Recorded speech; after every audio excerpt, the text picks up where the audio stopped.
The Life of Saint Macrina by St. Gregory of Nyssa. Translated by W. K. Lowther Clark.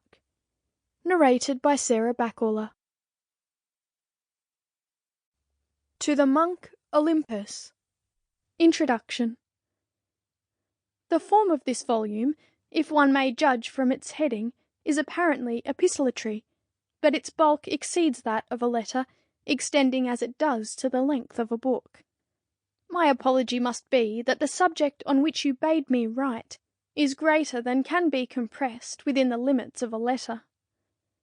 I am sure you do not forget our meeting, when, on my way to Jerusalem in pursuance of a vow, in order to see the relics of the Lord's sojourning in the flesh on the actual spots, I ran across you in the city of Antioch, and you must remember all the different talks we enjoyed, for it was not likely that our meeting would be a silent one, when your wit provided so many subjects for conversation. As often happens at such times, the talk flowed on until we came to discuss the life of some famous person. In this case, it was a woman who provided us with our subject, if indeed she should be styled woman, for I do not know whether it is fitting to designate her by her sex, who so surpassed her sex. Our account of her was not based on the narrative of others, but our talk was an accurate description of what we had learned by personal experience, nor did it need to be authenticated by strangers. Nor even was the Virgin referred to unknown to our family circle, to make it necessary to learn the wonders of her life through others. But she came from the same parents as ourselves, being, so to speak, an offering of first fruits, since she was the earliest born of my mother's womb.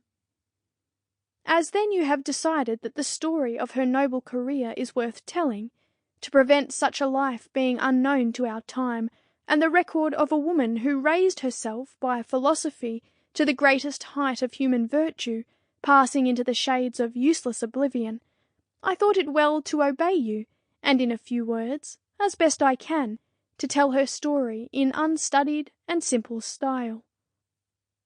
Note: the use of the word philosophy to designate Christianity is common in the writings of the 4th century, and may perhaps be traced back to Origen's synthesis of the gospel and philosophy.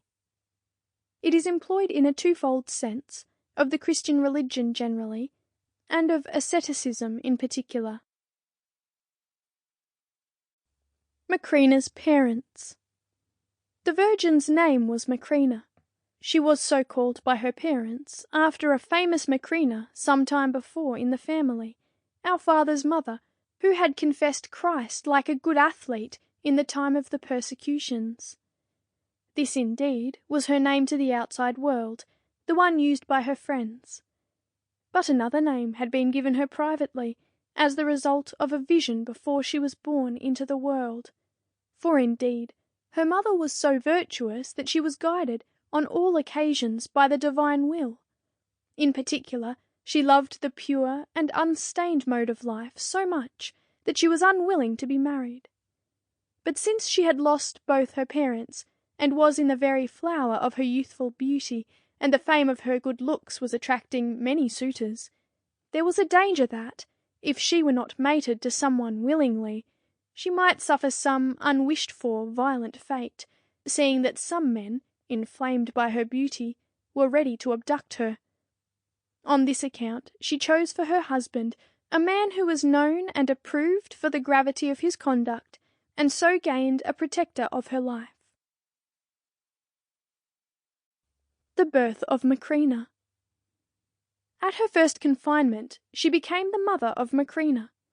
When the due time came for her pangs to be ended by delivery, she fell asleep, and seemed to be carrying in her hands that which was still in her womb. And someone in form and raiment more splendid than a human being appeared, and addressed the child she was carrying by the name of Thecla, that Thecla, I mean, who is so famous among the virgins. After doing this, and testifying to it 3 times, he departed from her sight, and gave her easy delivery, so that at that moment she awoke from sleep, and saw her dream realized. Sample complete. Ready to continue?